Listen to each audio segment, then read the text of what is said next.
այն միտքը, որ ես կարող եմ գնալ շատ ձայն հավաքել եւ իշխանությունը ստիպված կգնա, այսինքն կհաշվի ձայները, կասի վայ ներողություն ես գնացի, դες բան կարող է լինել այստեղ։ Եթե տենց բան լինի, դա նշանակում է նրանք, ովքեր ենթադրում են այդպիսի բան, իրանց ենթադրության մեջ, ուրեմն Նիկոլը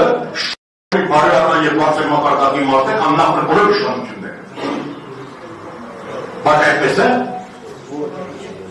ուրեմն այդ ճանապարհը անիմաց։ Ասում են, լավ, կգնանք շատ ձայն հավաքենք, հետո կսարքենք 96 թիվ։ 96 թիվը դեպելա դուք շատ ձայն հավաքենք, հետ է նա պրոբլեմ։ Հետո կարողացեք 96 թիվ ստանալ, հետո կարողացեք 96 թվի 96 պլյուս անել իշխանություն վերցնել։ Դա է նա պրոբլեմ։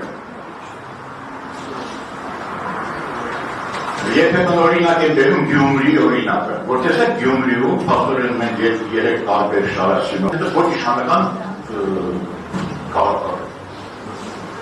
Ազգային ժողովի ընտրությունները դրան նման չեն դիմում։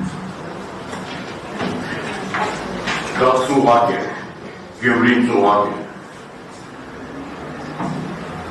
Ազգային ժողովի ընտրությունները իշխանությունների համար լինելու են կյանքի և մահի պայքար։ Եվ իրանք կարեն ամեն ինչ, այն ինչ որ չարեցին Գյումրիում։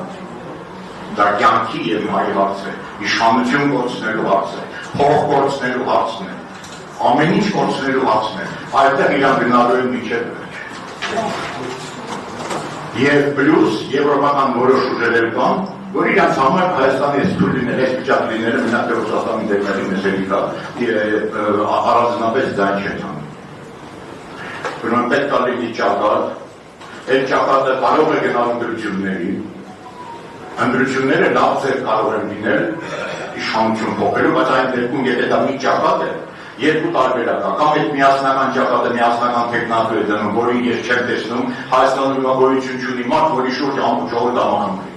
Չկա այդպես մարդ։ Կառաջանակ պայքարի ժամանակ չեք իմանում, հիմա այդպիսի մարդ չկա։ Կարելի է իսկապես միասնական ճակատով գնալ ընտրություններին, 2-3 մասի բաժանվել, մտնել ընտրություններ, բայց ընտրությունների ավարտելուց հետո չկանգնել, որտեղ հաստատ հաղթելու ենք։ Մինչև վերջ գնալ եւ իշխանությունը վերցնել։ Առանց դրա Հայաստանը վերանում։ Ես դրա համար առաջարկում եմ, որ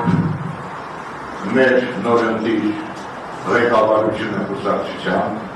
նախապատրաստի, նախագիծ փաստաթղթի, թե ինչի շուրջն ենք համախմբում մյուսներին բոլորին,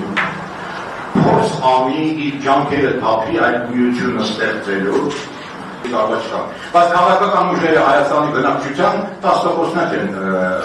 կառավարում։ Մնացած ամբողջ ժողովուրդը շփոթված վիճակում։ Եթե դու ազնիվ, անկեղծ ժողովրդին ճանապարհ ես ցույց տալիս, համոզված եմ, որ ժողովուրդը